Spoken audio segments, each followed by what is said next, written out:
children. Good morning. Today we are going to learn new topic. Are you ready to learn? Okay. ನಾವು ಇವತ್ತು ಏನು ಕಲಿತಾ ಇದೀವಿ ಅಂದ್ರೆ ಕನ್ನಡ ಗುಣಿತಾಕ್ಷರಗಳು. ನಿಮಗೆ ಈಗಾಗಲೇ ಸ್ವರಗಳು ಗೊತ್ತು, ವ್ಯಂಜನಗಳನ್ನು ಗೊತ್ತು, ಹೌದಾ?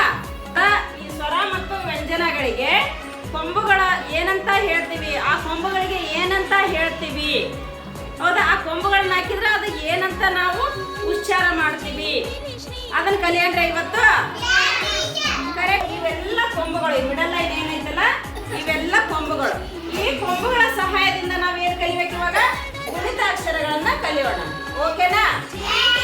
ಆ ಕೊಂಬುಗಳನ್ನ ಹಾಕಿದ್ರೆ ಅದು ಯಾವ ರೀತಿ ಉಚ್ಚಾರಣೆ ಮಾಡ್ತೀವಿ ನೋಡಂದ್ರೆ ಇವಾಗ.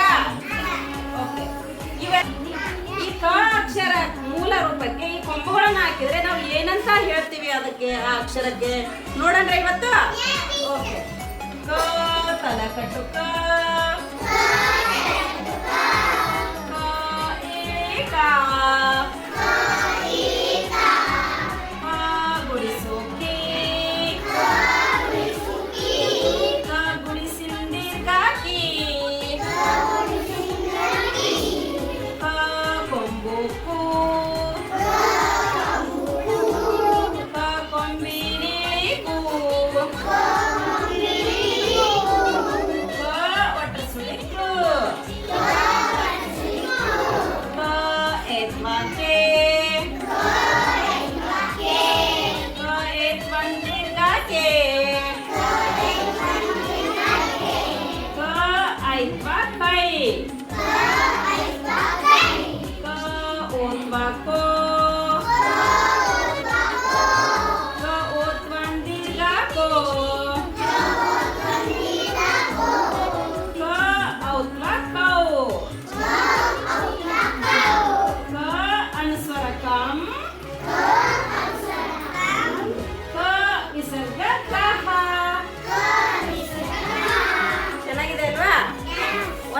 ಚೆನ್ನಾಗಿದೆ ಅಲ್ವಾ? ನೋಡಲಿ, ಈ ಇದು ಯಾಕೆ ಸ್ವಲ್ಪ ಲಾಂಗ್ ಆಗಿ ಹೇಳ್ತೀವಿ ಸೌಂಡ್ ಅನ್ನ, ಹೌದಾ? ಲಾಂಗ್ ಸೌಂಡ್ ಬರುತ್ತೆ ಯಾಕಂದ್ರೆ ಇಲ್ಲಿ ದೀರ್ಘ ಇರುತ್ತೆ. ಇದಕ್ಕೆ ಏನಂತೀವಿ? ದೀರ್ಘ, ಗುಡಿಸಿನ ದೀರ್ಘ. ಇದು ಗುಡಿಸೋದ್ರೆ ಗುಡಿಸಿನ ದೀರ್ಘ. ಈ ನೋಡ, ಇದು ಕು ಅಷ್ಟೇ, ಹೌದಾ? ಇದು ಕು, ಕು ಲಾಸ್ಟ್ ಹೂ ಸೌಂಡ್ ಬರ್ತಲ್ಲ, ಕು. ಇದು ಲಾಂಗ್ ಆಗಿ ಹೇಳ್ತೀವಲ್ಲ, ಲಾಂಗ್ ಸೌಂಡ್ ಮಾಡ್ತೀವಲ್ಲ, ಇದಕ್ಕೆ ಎ. ಇದೇನು? ಶಾರ್ಟ್ ಸೌಂಡ್ ಎ. ಶಾರ್ಟ್ ಸೌಂಡ್ ಕೆ. ಕೆ ಅನ್ಬೇಕಷ್ಟೇ, ಕೆ ಅಂತ ಹೇಳ್ಬಾರ್ದು, ಕೆ. ಇದು ಎ. ಎ ಅಂತ ಲಾಂಗ್ ಸೌಂಡ್ ಮಾಡ್ತೀವಲ್ವಾ, ಅದಕ್ಕೆ ನಾವು ಏನಂತ ಹೇಳ್ಬೇಕು? ಕೆ. ಇದಕ್ಕ ಕೆ, ಇದು ಕೆ. ನೆಕ್ಸ್ಟ್ ಐ. ಇದು ಐ. ಇದು ಕೊಂಬಿಗೆ ಏನಂತೀವಿ? ಐತ್ವ. ಇದು ಕೈ ಅನ್ಬೇಕು, ಕ ಐತ್ವ ಕೈ, ಓಕೆನಾ? ನೆಕ್ಸ್ಟ್ ಏನಂತ ಹೇಳ್ತೀವಿ? ಅನುಸ್ವರ. ಕಗೆ ಅನುಸ್ವರ ಹಾಕಿದ್ರೆ ಏನಾಗ್ತದೆ? ಇದಕ್ಕೆ ಏನಿದೆ? ಅಮ್ ಅಂತೀವಿ, ಹೌದಿಲ್ಲ? ಅ ಪಕ್ಕದಲ್ಲಿ ಅನುಸ್ವರ ಇದ್ರೆ ಏನಂತೀವಿ? ಅಮ್. ಕ ಪಕ್ಕದಲ್ಲಿ ಅನುಸ್ವರ ಇದ್ರೆ ಕಮ್. Very good. ಕ ಪಕ್ಕದಲ್ಲಿ ಅನುಸ್ವರ ಬಂದ್ರೆ ಏನ? ಕಮ್.